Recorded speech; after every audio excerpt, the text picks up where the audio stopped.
So today, we're diving into a story that asks a pretty huge question. What if Christmas magic wasn't really about elves or reindeer, but about something, well, something a lot more fragile?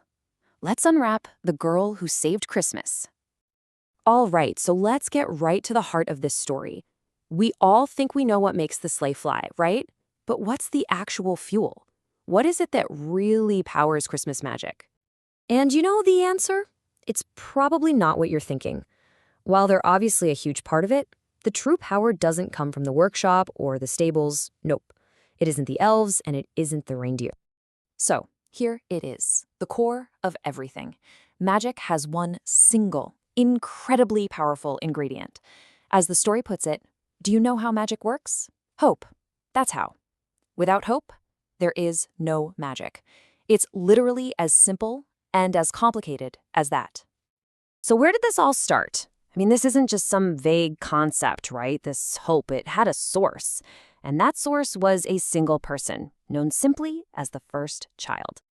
I mean, can you even imagine the weight of responsibility on this one little girl, Amelia Wishart? Her belief, her hope was so pure and so powerful that she became the single spark that lit up the sky, the one thing that allowed Father Christmas to make his very first journey. She is, quite literally, the reason Christmas as we know it even exists. But just 1 year after that incredible, miraculous night, everything, and I mean everything, is about to come crashing down. We're looking at a world in crisis, and it all unfolds on one single, fateful Christmas Eve. So you've got these two worlds existing at the exact same time, but they couldn't be more different. On one side, you have Victorian London, where Amelia's world is just bleak. She's a chimney sweep, her mother is terribly sick, and she's dealing with the awful Mr. Creeper.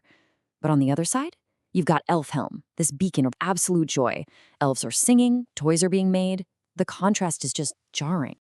And if you really want to get what's working against all this hope, you have to understand this guy, Mr. Creeper. This one quote just sums up his entire worldview. Christmas is only happy if you are a fool or a child. He is cynicism personified, actively trying to stamp out the very hope that fuels all magic. But the crisis isn't just brewing in London. Back in that perfect, joyful Elfhelm, everything gets shattered when an unexpected visitor shows up, the Truth Pixie, and she has a desperate, frantic warning for Father Christmas. The problem is, the warning might already be too late. And yeah, the warning, it does come too late. First, the ground starts to tremble. Then you hear this deep, strange rumbling from way down below. The Truth Pixie just screams, "Cancel Christmas before they do!" And then, before anyone can even react, giant, warty troll hands burst right through the earth. It is absolute chaos. And this is where you see the devastating connection, the direct link between these two worlds. On the very same night that Amelia's own hope is nearly crushed by her mother's death, the magic in Elfhelm is just violently snuffed out.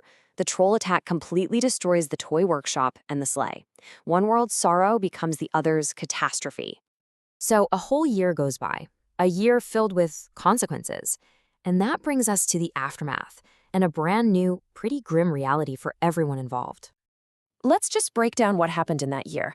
Christmas Eve, 1840, that's when the troll attack devastates Elfhelm, the same night Amelia's mother dies.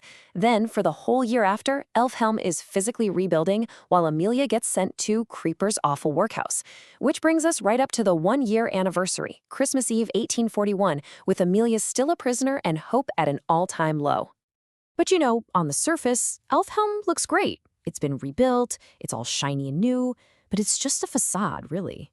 A deep, unanswered question is just hanging in the air, haunting everyone. Why did the trolls attack in the first place? Amelia's world, though? Oh, there's no illusion of recovery there. It's a place that is literally designed to crush your spirit. Silence is mandatory. The work is constant and exhausting. The food is just a gray, tasteless slop.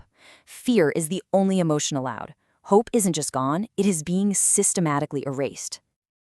Okay, so while Amelia is going through all of this, the elves are starting to investigate.